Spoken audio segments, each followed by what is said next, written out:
fear controls and curiosity educates. This statement is highly intriguing. It's very intriguing, I guess. However you want to put it. It is something, or it's an idea that truly cannot be ignored when taking into account the scope of education that many people coming through from ages 15 to 30 have had, and to be honest with you, almost throughout human history have had.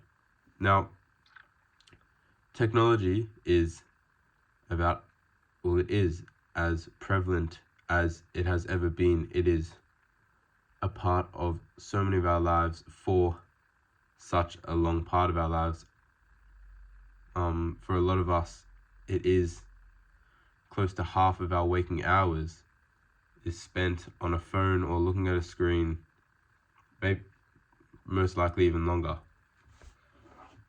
That is why it is so important to be curious, to look outwards towards ideas that may be taboo or considered outlandish or wrong by the previous generations, because all they knew was what the news was feeding them. The news, of course, has its own agendas. Now, what is really interesting is, I was thinking about it, and I'm truly unsure if the past generation's education, I guess, was fueled on the basis of fear. Now, fear and discipline, perhaps, is a better description of it. Until very recently, my parents' generation, children were allowed to be hit at school. They were allowed to be basically assaulted at school for doing something out of line.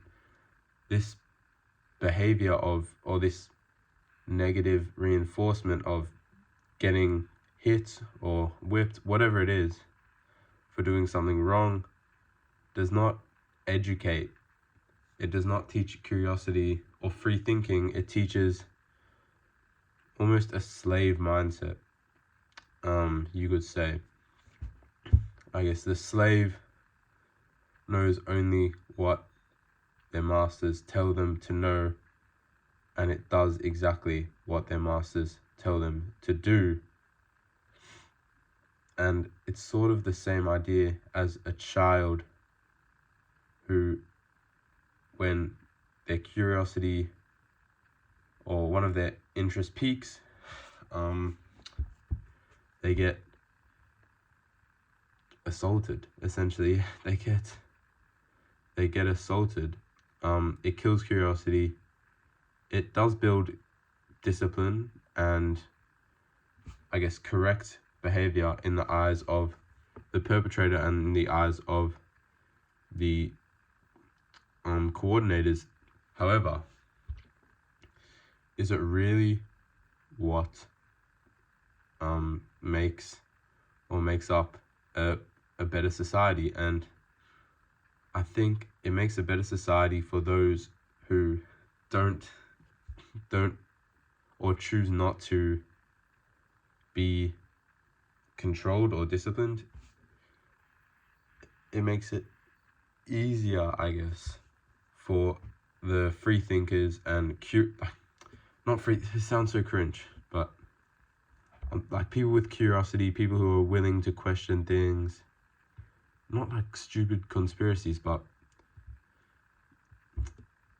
like people who don't disregard anything, don't make fun of other people for things they can't control, people who have empathy but at the same time question everything around them, the world around them, question why we are the way we are. These are the people that are truly intelligent Because even in a society that's designed to break you down, make you into essentially a slave, they're somewhat free. I still believe everyone is a slave to something and can't do anything about that. Is what it is. Human nature.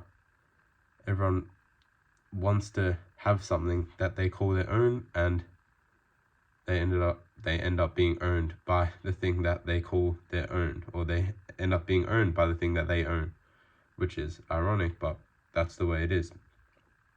Now, when I say curiosity educates, I don't mean educates in the way that school educates you.